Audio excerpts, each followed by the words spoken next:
میرا نام ڈاکوؤں کے سر کی قیمت والی لسٹ میں کیوں ڈالا؟ ڈاکو شاہد لون نے محکمہ داخلہ پنجاب کے نمبر پر کال کر دی۔ لسٹ میں پہلے نمبر پر موجود ڈاکو نے کہا جنہوں نے پولیس اہلکاروں کو شہید کیا ان میں سے کسی کا نام اشتہار میں نہیں دیا گیا۔ پولیس اہلکاروں کی گاڑی پھنسی تو کسی نے مدد نہیں کی۔ افسران کے خلاف کارروائی کی جائے۔ حکومت پنجاب نے 20 ڈاکوؤں کے سر کی قیمت 1 کروڑ مقرر کی تھی۔ حزب اللہ اور اسرائیل کے ایک دوسرے پر حملے۔ حزب اللہ کا کہنا ہے کمانڈر کی موت کے جواب میں اسرائیل پر ڈرون اور راکٹوں سے حملہ کیا گیا۔ 320 راکٹ داغے گئے، 11 اسرائیلی فوجی اڈوں کو نشانہ بنایا گیا۔ ترجمان حزب اللہ نے کہا اسرائیل پر حملے کا پہلا مرحلہ کامیابی سے مکمل ہو گیا۔ اسرائیلی فورسز کے بھی جنوبی لبنان پر سرحد کے قریب فضائی حملے۔ اسرائیل نے آئندہ 2 روز کے لیے ایمرجنسی نافذ کر دی۔ وائٹ ہاؤس کا کہنا ہے صدر بائیڈن لبنان اور اسرائیل کشیدگی کو قریب سے دیکھ رہے ہیں۔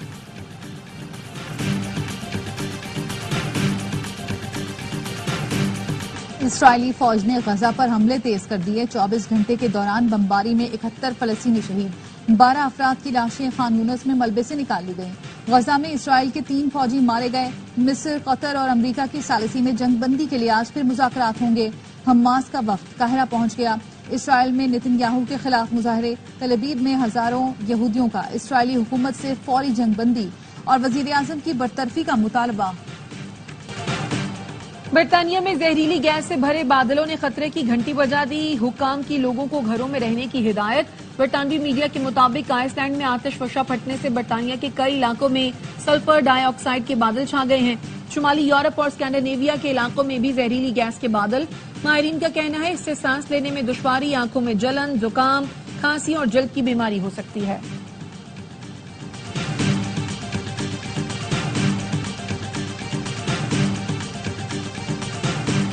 مودی کے بھارت میں زیادتی کے بڑھتے واقعات۔ پونے کے اسکول میں 12 سال کی طالبہ کے ساتھ زیادتی۔ والد کی شکایت پر 56 سالہ پی ٹی ٹیچر، پرنسپل سمیت 7 افراد کو گرفتار کر لیا گیا۔ پولیس کا کہنا ہے ملزم اس سے قبل بھی خاتون ٹیچر کو ہراساں کرنے پر جیل جا چکا ہے۔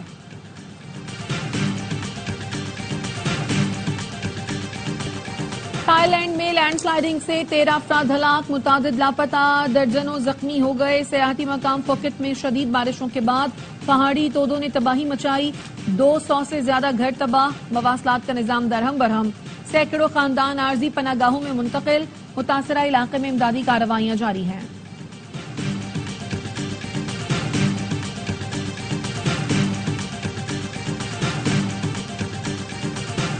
سڈنی میں حادثے کے بعد کار سواروں کا جھگڑا، چاقو حملے سے پولیس افسر سمیت 6 افراد زخمی ہو گئے۔ حادثے میں ملوث گاڑی سے ایک شخص چاقو لے کر نکلا اور دوسری گاڑی میں سوار افراد پر حملہ کر دیا۔ پولیس نے حملہ آور کو گرفتار کر لیا۔ بنگلہ دیش کا شاکب الحسن کو دوسرے ٹیسٹ سے دستبردار کرنے پر غور۔ ذرائع کے مطابق شاکب الحسن کے خلاف قتل کا مقدمہ ہے، ٹیم میں برقرار رکھنا ہے یا نہیں بنگلہ دیش کرکٹ بورڈ فیصلہ کل کرے گا۔ آئی سی سی قواعد کے مطابق کوئی ملزم بین الاقوامی میچ نہیں کھیل سکتا۔